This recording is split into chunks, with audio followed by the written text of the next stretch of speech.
As crews work around the clock And in 500 FirstEnergy employees FirstEnergy visited Louisiana to help. Cleanup is underway now after Ida swept through that state.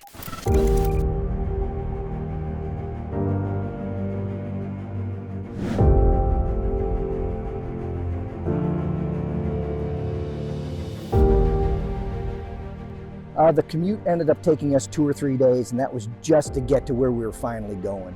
The environment was chaos when we first got there. A lot of destruction, obviously. The hardest part was trying to maneuver through broken poles and traffic and the long lines of gas stations that we ran into. Driving further into Louisiana, we started to see a lot of damage, poles falling down on the roads. We had to drive around them. It was a different scene that I've never seen before. I mean, the heat, it was not bad some days. Other days, we had to stop and drink water at 30-minute intervals. Overall, just going from different jobs, never knowing what to expect.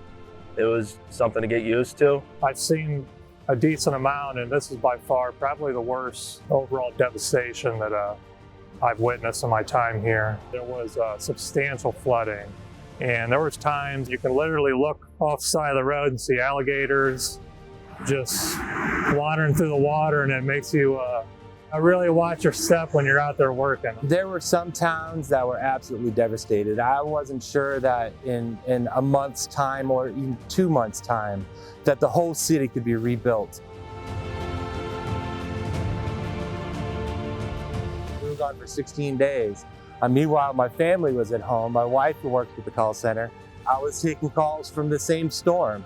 My kids, they didn't have mom and dad right there for them. Me personally, I have 3 younger children, all underneath the age of 12 years old. Putting all those hours in, it can be hard on me personally, but it's just as hard on your family members, your wife especially, because they got to pick up your slack back at home, and it can be really tough sometimes. When I first talked to my wife about going on the trip, it was a Saturday afternoon. I was actually sitting in my daughter's soccer game.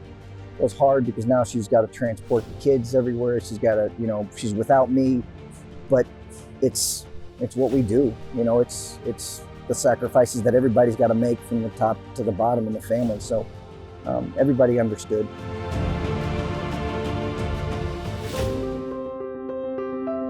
Overall, the people that we dealt with, all the customers and everything were extremely grateful.